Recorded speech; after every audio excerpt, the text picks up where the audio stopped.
انیس صاحب، آج ہم مئی 2025 میں بیٹھے ہوئے ہیں، تو آپ مجھے یہ بتائیں کہ کم سے کم پریمیم کتنا اگر کوئی شخص ادا کرے تو وہ اسٹیٹ لائف انشورنس کی پالیسی سٹارٹ کر سکتا ہے؟ بہت شکریہ یاس صاحب، آپ کا سوال بہت اچھا ہے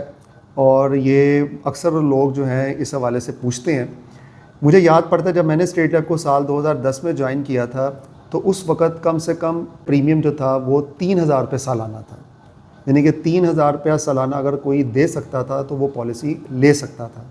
تو اسی طرح ابھی جو کرنٹ مئی 2025 کی ہم بات کریں تو ہر پاکستانی جو کم از کم 9,000 روپے سالانہ ادا کر سکتے ہیں وہ اسٹیٹ لائف کی کوئی بھی پالیسی لے سکتے ہیں، کم از کم 9,000 روپے، یعنی کہ اس سے کم 8,500 یا 8,000 7,000 اگر کوئی دیتا ہے سالانہ تو وہ قابل قبول نہیں ہے۔ ٹھیک ہے، اپر لمٹ کوئی نہیں ہے، اپر لمٹ کی انتہا آپ ایسے سمجھ لیں کوئی 10 کروڑ بھی سال کا دیتا تو وہ پالیسی لے سکتا ہے۔ کم سے کم سالانہ شرح ادائیگی جو ہے وہ 9,000 روپیہ کم از کم ہونی چاہیے۔ اس کے علاوہ جو ہمارے دوسرے طریقہ ادائیگی ہیں جس میں سیمی اینول شش ماہی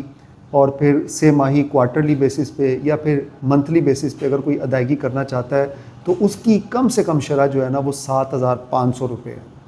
یعنی کہ اگر کوئی سال میں 2 دفعہ ادائیگی کرنا چاہتا ہے تو اس کی کم سے کم جو ادائیگی ہے وہ کم از کم 7,500 روپے ہونی چاہیے، یا اس سے اوپر تو جتنی مرضی وہ کر لے لیکن 7,500 سے کم نہیں ہونی چاہیے۔ یعنی ایسا نہیں ہے کہ 7,499 روپے ہو،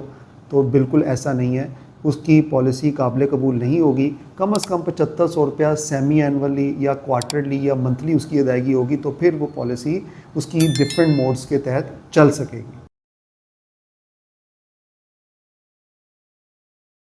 آپ کے مستقبل کی محافظ state life insurance corporation of Pakistan.